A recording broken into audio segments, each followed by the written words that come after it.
Hello everyone, welcome to Skyrise Academy. If you haven't yet subscribed to our channel, do subscribe it to get notification on important videos which will really be very helpful for your UPSC preparation. Today's topic is very interesting. It is related to Hyderabad, the city of lakes. It relates to the GS paper 3, disaster and disaster management topic. So it has been in news recently due to floods in Hyderabad which have killed 33 people and destroyed property. Reasons given are the heavy rainfall and overflowing lakes on the account of rain. So is it really the rainfall? Let us look at its historic terrain and management. So its natural terrain, lakes exist in sororities, right? So earlier, the state had 1 lakh chain link lakes pools, locally known as kuntas or cheruvyus. Please don't mind the pronunciation. And in Hyderabad, right? So the surplus, they were actually very interconnected, and the surplus of each lake flowed down to the other water body, completing the chain. The system worked very well for the Deccan Plateau as canal irrigation is not possible there because it is very hard and it can't be digged, right? So flooding could be avoided during monsoon and enough water was preserved for the summer season. Rulers also during that time recognized this fact and so they worked towards the lake's preservation. Also, the new lakes were constructed with strong bunds and drains to control the flow. Unique aspect of the traditional rule was the grant of titles to the farmers in lake beds so that when there was no water during summer, the alluvial soil could be offered to the crops because it is very fertile. Apart from the farming, no other activity was allowed to be carried there, right? However, management after independence went under the centralized command of irrigation department and that alienated the actual users, that is the farmers. So as we all know, after independence the urbanization took place and gradually the cities are becoming urban jungles and we have the famous heat island effect, right? So, as the city spread, the city of Hyderabad, the traditional vocations such as agriculture, fishing vanished. Builders also laid the sewage lanes in the nearest lake. There was no provision for the disposal of sewage. It was just dumped in the lakes, just like the garbage also is dumped in many places.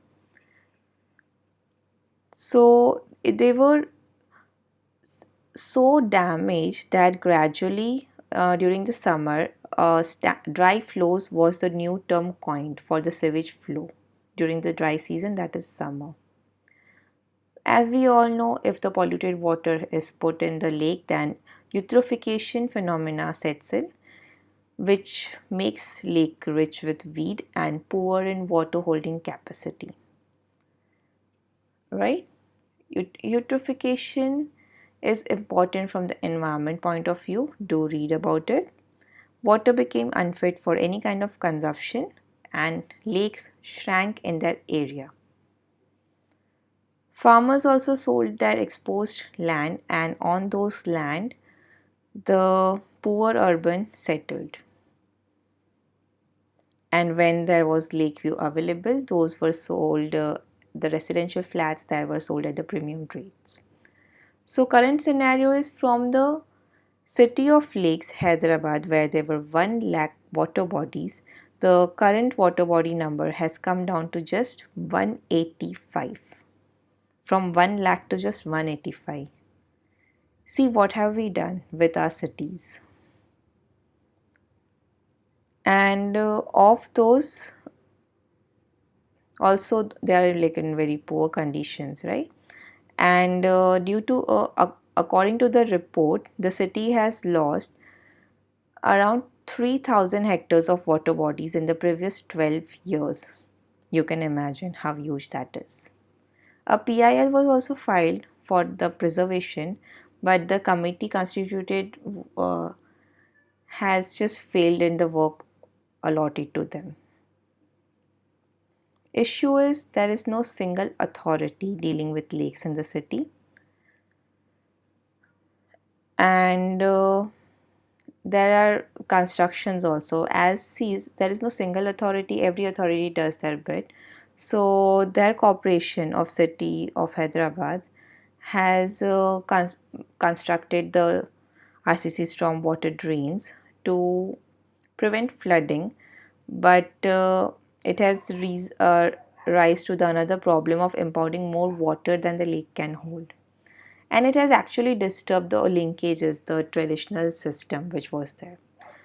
The relief package was recently awarded by the state government owing to the death of people and the loss to property. However, that is just temporary solution. So unless the whole system is revived, and according to Voyan's master plan, if the area is divided into 16 hydraulic zones, and its widening is also possible, if the work is done towards that area, then the problem can be solved. Otherwise, it will be a recurring phenomena, just as the air pollution in Delhi. The floods in Hyderabad will occur every year. So, urgent need is to revive the traditional system of lakes so that this can be avoided in the future. If you have any queries relating to this topic, you can write us in the comment section or reach out to us on our website. And if you feel like you want to download this PDF, you can find the link in the video description. Thank you.